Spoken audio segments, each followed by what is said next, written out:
All right, let's just jump right in. For as long as most of us can remember, video editing has played by a certain set of rules. You know, timelines, clips, cuts. But the AI wave we're all riding right now, it's not just tweaking the software, it's completely rewriting the rulebook. We're seriously moving from the old, manual drag-and-drop world into a brand new one, built on AI-powered and generative storytelling. And hey, don't just take my word for it. The source material for this whole explainer puts it perfectly. This is a fundamental restructuring of how we make stuff. It's not just a small step forward, it's a giant leap, and it's happening, well, right now. So, to wrap our heads around all this, here's the game plan. First, we'll talk about what this revolution actually is. Then, we'll break down the 5 new families of AI tools out there. After that, we'll look at how your actual workflow is going to change, dig into the new economics of it all, and finally, we'll peek into the future where AI becomes your creative partner in crime. Okay, Section 1, the video editing revolution. You know, for decades, the timeline was king. Everything was built around it. It was this linear, pretty tedious process. Well, this new shift isn't about making the timeline a little bit faster. It's about questioning if we even need it in the same way at all. We're going from a world where you had to find or film every single frame to one where you can literally create it from your imagination. And all those boring, time-sucking tasks? Yeah, an AI can handle those now, letting you focus on what really matters, the story. Which brings us to Section 2, and this is really the core of what we're talking about today. To navigate this new world, you need a map. And it turns out the entire market is basically split into 5 distinct kinds of tools, and each one does something totally different for a different kind of creator. And here they are, the big 5. You've got your generative frontiers, the augmented professionals, automated content engines, synthetic media platforms, and finally, democratized design tools. So let's actually unpack what each of these means. First up, the one that's causing the biggest waves, generative frontiers. This is where filmmaking starts with a blinking cursor on a screen, not a camera in your hands. We're talking about tools that can conjure up entirely new video clips just from a sentence you type. It's a wild shift in the very start of the creative process. And what's so fascinating here is that these tools are already picking their lanes. Google's Veo, it's all about that cinematic, realistic look, and it's even trying to generate matching audio. OpenAI's Sora is your go-to for just wild, creative, sometimes surreal experiments. And then there's Runway, which is built for the pros who need that fine-tuned control over every little thing, like camera pans and in-video edits. Now, our second family is the augmented professionals. This is all about what's happening inside the software you already know and love, like Adobe Premiere Pro or DaVinci Resolve. The idea here isn't to replace the human editor, not at all. It's to give them an incredibly smart assistant that can automate all the boring stuff and just speed everything up. And this lays out the 2 big strategies we're seeing. On one side, you have DaVinci Resolve, which is building this incredible all-in-one ecosystem that you can buy once and own forever. On the other side, you have Adobe, which is turning Premiere Pro into an open platform, basically a hub where you can plug in all the best AI tools from other companies, like OpenAI or Runway. 2 very different bets on the future. Okay, family number 3, automated content engines. The best way to think about these is as specialists. They don't try to do everything, they do one thing, and they do it incredibly well. For instance, Opus Clip can chew through a 2-hour podcast and spit out 50 perfect viral-ready clips for social media. Or Descript, which lets you edit video by just editing the text transcript. It's like having a whole team of assistant editors.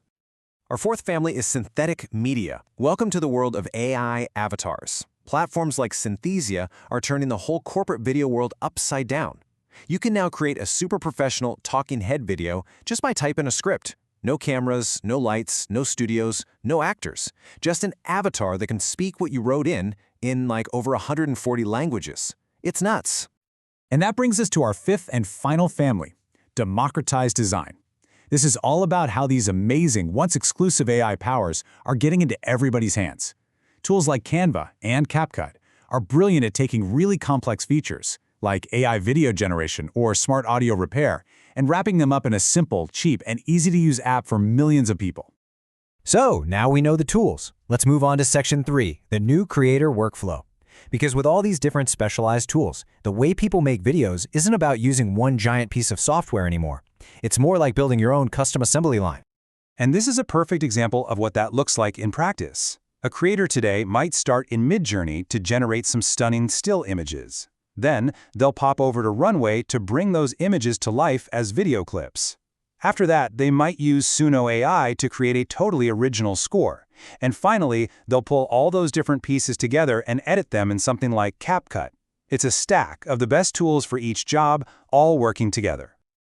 This new workflow, it leads us straight into Section 4, the economics of consumable software.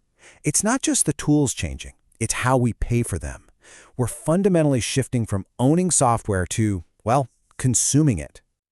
And this is the absolute key takeaway. Software is now a consumable resource. Think about it. The massive amount of computer power you need for this generative AI stuff costs real money. So most of these platforms work on a credit system. You pay for each video you generate, kind of like how you pay for electricity or cloud storage from Amazon. And this has created a really interesting mix of business models. You still have the classics, right? The monthly subscription from Adobe, the one-time purchase from DaVinci Resolve. But now you have these new credit-based models from tools like Runway, where you pay as you go. And of course, the freemium model from apps like CapCut, which gets you hooked with a great free product and then upsell you to the pro plan. All right, let's look forward with our final section. Section 5, your AI Copilot. Because the end game here isn't just about making better tools. It's about AI evolving into something more, a true creative partner. If we just look a couple of years down the road, what can we expect? Well, imagine an AI smart enough to understand story structure and actually suggest edits to make your video more impactful, or an AI that literally learns your unique editing style and adapts to help you create faster. And get this, AI that can take shaky footage from your phone and make it look like it was shot for a movie. That's where we're headed.